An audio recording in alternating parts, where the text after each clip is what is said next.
ព្រោះលៀនយន្តហោះពោចិនតុងចាស់នឹងបើកឲ្យចូលទស្សនាទីតាំងសំខាន់សាក់លបង9ថ្ងៃពេញឯតម្លៃផ្ញើម៉ូតូឡានធូរថ្លៃខ្លាំង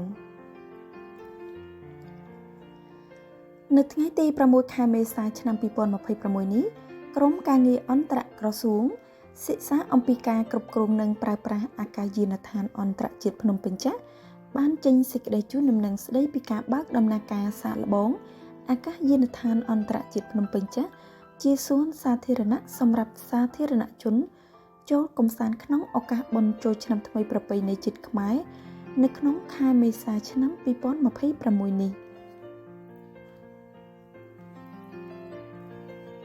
តាមប្រភពបានឲ្យដឹងថាយោងតាមការណែនាំដ៏ខ្ពង់ខ្ពស់របស់រាជរដ្ឋាភិបាលក្រុមការងារនឹងបើកដំណើរការសាកល្បងអាកាសយានដ្ឋានអន្តរជាតិភ្នំពេញជាសួនសាធារណៈជូនសាធារណជនចូលទស្សនាកម្សាន្តហាត់ប្រាណនិងលេងកីឡាដោយមិនគិតថ្លៃក្នុងគោលបំណងចូលរួមអបអរសាទរក្នុងឱកាសបុណ្យចូលឆ្នាំថ្មីប្រពៃណីជាតិខ្មែរនិងឲ្យឃើញច្បាស់ពីស្ថាបត្យកម្មនៃអាកាសយានដ្ឋានអន្តរជាតិភ្នំពេញដែលមានតម្លៃជាប្រវត្តិសាស្ត្រ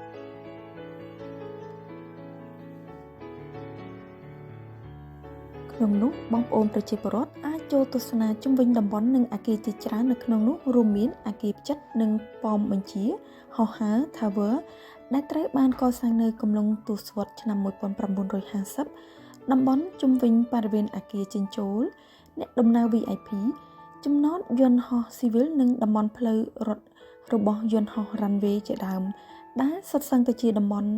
និងជាទីតាំងប្រវត្តិសាស្ត្រនៃវិស័យអាកាសចរស៊ីវិលកម្ពុជាបន្ថែមលើនេះរាជរដ្ឋាភិបាលក៏បានតុបតែងលម្អនៅតំបន់មួយចំនួននិងការដាក់បដាផ្សេងៗដែលមានរូបភាពជាល្បែងប្រជាប្រិយជាតិយើងដើម្បីអបអរសាទរពិធីបុណ្យចូលឆ្នាំថ្មីប្រពៃណីជាតិខ្មែរ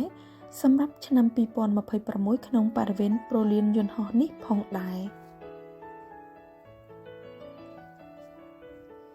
ដើម្បីឲ្យដំណើរការបើកសាកល្បងនេះប្រព្រឹត្តទៅដោយជោគជ័យរក្សាបាននូវសន្តិសុខសុវត្ថិភាពសណ្ដាប់ធ្នាប់និងរបៀបរៀបរយសាធារណៈព្រមទាំងធានានូវសោភ័ណភាពល្អជូនប្រជាពលរដ្ឋទាំងអស់កសអសូមធ្វើការណែនាំដល់បងប្អូនប្រជាពលរដ្ឋដូចតទៅ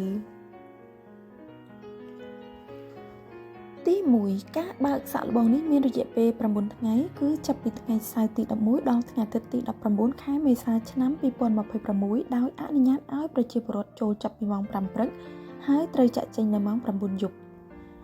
ទី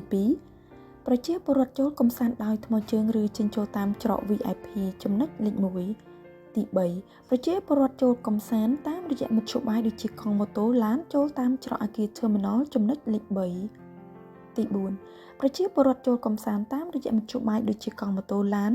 ចេញតាមច្រកអគារ Terminal ចំណុចលេខ2ទី5ប្រជាពលរដ្ឋត្រូវចូលរួមរក្សាអនាម័យនិងសណ្ដាប់ធ្នាប់ដោយប្រើប្រាស់នៅបន្ទប់ទឹកចល័តនិងធុងសំរាមឲ្យបានត្រឹមត្រូវនិងមានរបៀបរៀបរយចំណុចលេខ6 7 8និង9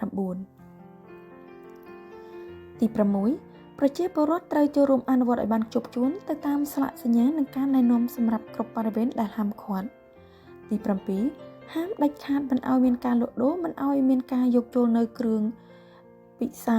ស្រវឹងនិងឲ្យមានការយកចូលនិងការប្រើប្រាស់កម្មជ្រួចនិងគ្រឿងផ្ទុះនានាក្នុងបរិវេណអាកាសយានដ្ឋានអន្តរជាតិភ្នំពេញ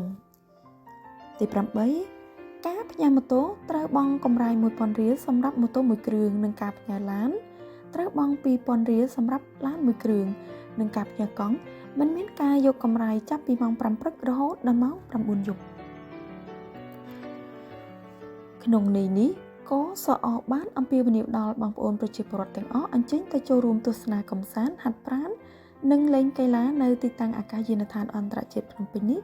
ឲ្យបានច្រើនកុះករក្នុងស្មារតីសាមគ្គីភាពឯកភាពនិងភេរភាពសូមអរគុណ